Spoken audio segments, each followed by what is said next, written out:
Hello and thanks for watching another edition of ARFCOM News. Today I want to tell you about a dirty, low-down double cross and a solid win for carry rights, greedy sheriffs, and the return of an absolute legend. But before we get started, I want to tell you about the fine mahogany night vision products offered to you by our friends at TNVC.com. Artfully handcrafted by earnest, hard-working Amish operators, TNVC night vision is unique and uncompromising, just like you.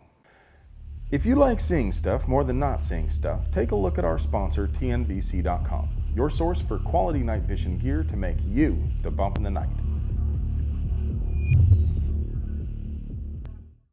Well, you win some and you lose some. Indiana's constitutional carry bill, HB 1369, nice, was crushed in committee by Senators Rod Bray and Liz Brown, both Republicans. Their contact information is listed to my right. Please call or email each of them and let them know why you will be campaigning for their respective opponents in the next primary. Tell them if they somehow manage to win their primaries, you will not support them in the general election. Tell them we will no longer be giving out passes based on party.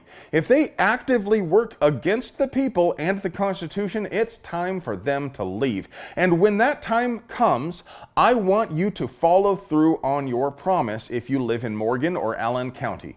Have the courage to allow authoritarian politicians like these to lose, because no matter who is running against them, they can't be worse than someone who campaigns on firearms freedoms and then works to entrench the power of the state when they get in office.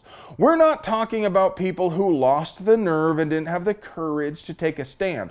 We're talking about people who took a courageous stand against your rights. Get these two losers out. But it ain't all doom and gloom. Remember, Tennessee's shiny new constitutional carry bill should be signed by the governor any day now if it hasn't already been signed by the time you see this, and Iowa just passed their own constitutional carry bill and it has been signed by Governor Kim Reynolds. The law goes into effect on the 1st of July, but you really have to be an absolute waste of human being to be the kind of cop who would arrest someone on an offense which won't even exist in a few weeks. Before HF 756 went into effect, Iowans had to genuflect before the throne of the state for permission to even buy a handgun. Now they won't need to get a permit to purchase or to carry. The new law also makes it illegal for public housing to ban guns and expands Iowa's state preemption law to include carrying of firearms. State preemption laws make it illegal for city and county governments to infringe on gun rights by passing any laws which are stricter than state law. Aside from the obvious problem of infringing on natural rights, preemption laws are important because they prevent various localities from weaving an unknowable patchwork of conflicting laws which no reasonable person could even hope to comply with. Governor Reynolds also signed HF 621, which prevents people from suing gun makers and related industry for damages resulting from the illegal use of their products.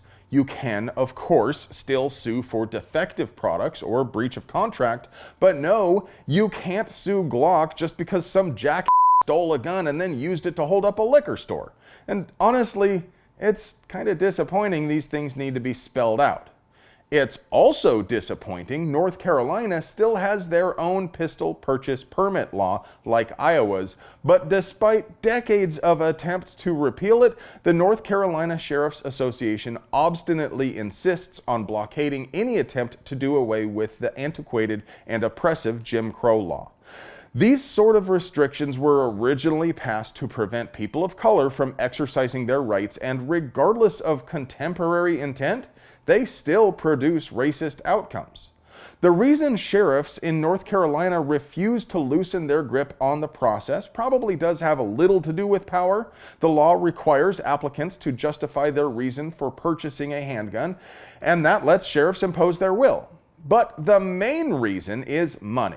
It's always money, isn't it? The sheriff departments pull in a tidy profit from this protection racket, and they will never willingly give that up, so they aggressively lobby against any bill which threatens their cash flow. At the same time, they have failed to issue permits in a timely manner, and about a year ago, Wake County Sheriff Gerald Baker just stopped issuing permits altogether until a lawsuit forced him to start doing his job again. It's bad enough the permits exist in the first place, but it's simply inexcusable to stop issuing them altogether. So State Representative Jay Adams introduced HB 398, which would at least allow people to get a purchase permit in a neighboring county to circumvent stubborn and lazy sheriffs who have been using the bat sniffles as an excuse to stop doing their jobs. But apparently even that is just too much to ask, because Committee Chairman Huge Loser caved to pressure from the Sheriff's Association and took HB 398 off the calendar for the Judiciary Committee. Whether or not you live in North Carolina yourself, do you think that's a scummy scumbag move? Do you think the people of North Carolina deserve better? If so, please tell him yourself. Pause the video right now and give him a ring at 919-733-5805. Tell him if he had the slightest shred of decency, he would have repealed this Jim Crow law long ago. But if he can't muster the courage to do that, he should at least stand up to the sheriff's cartel and let people get their permission slips in other counties. Tell him if he doesn't at least let the bill see a vote, you will campaign against him in the next primary.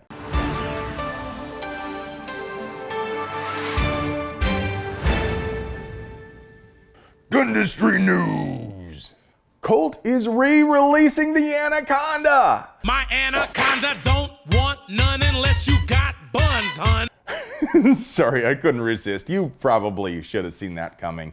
You'll remember that just before the bat sniffles kicked off, Colt made a lot of waves by pausing sales of AR pattern rifles to individuals. After seeing the massive surge of interest in sport utility rifles over the last year, though, they might be second-guessing that choice. But not selling stuff seems to be a core component of Colt business strategy. Colt products tend to command higher prices than comparable offerings from other companies, and the market likely wouldn't support that pricing without induced, or at least perceived, scarcity. But yeah, Colt produced the .44 Magnum Anaconda from 1990 through 2003 and recently decided to start selling revolvers again by re-releasing the King Cobra in 2019 and the Python in 2020, both chambered in .357 mag. And now they are releasing the .44 Magnum Anaconda. And there was much rejoicing. Colt products also generally tend to have a reputation for exceptional quality, but their Python release had some hiccups. Last year, when they re-released the Python, Hickok 45 had some trouble with his, and the internet blew up. It turns out the screws holding the side plate on were not sufficiently torqued on a handful of the revolvers which left the factory, and that could sometimes cause the cylinder to fail to advance. As is often the case with this kind of thing, there was indeed a real issue, but the interwebs magnified it way beyond any resemblance to reality. There was never a recall despite the rumors, and of course Colt was happy to repair any revolver which had an issue. I think it's unlikely the Anaconda will see any similar problems, but Colt will be under the microscope on this release. What do you guys think? Are you going to buy an Anaconda? Well, friends, that's all I have for you today. I hope you enjoy watching these things because I sure like making them for you.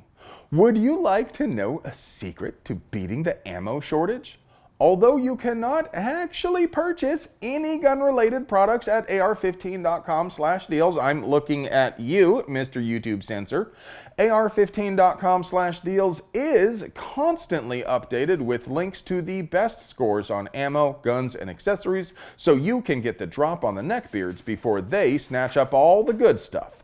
But AR15.com/deals relies on viewers like you, so if you find a sick deal, be sure to go to AR15.com/deals and share it. Don't forget to bookmark AR15.com/deals and check AR15.com/deals every day. If you want to help us keep bringing you banger content like this, please support the folks who support us. Not only does TNVC.com give you night vision with that cool, refreshing, never bitter taste that goes down smooth, they also have mounts, lights, and all sorts of other gear to make you the bump of the night. And if you want a baller cap like mine or other ARFCOM swag, you can get it at brownells.com. Or you can buy fly shirts like this one in our Teespring store. Or if you'd like to try your luck and see if you can win your choice of rad shirt from our Teespring store, post a comment containing the phrase, "Where is Nipper?" in the YouTube comments, and I will arbitrarily and unilaterally choose the best one. I love you.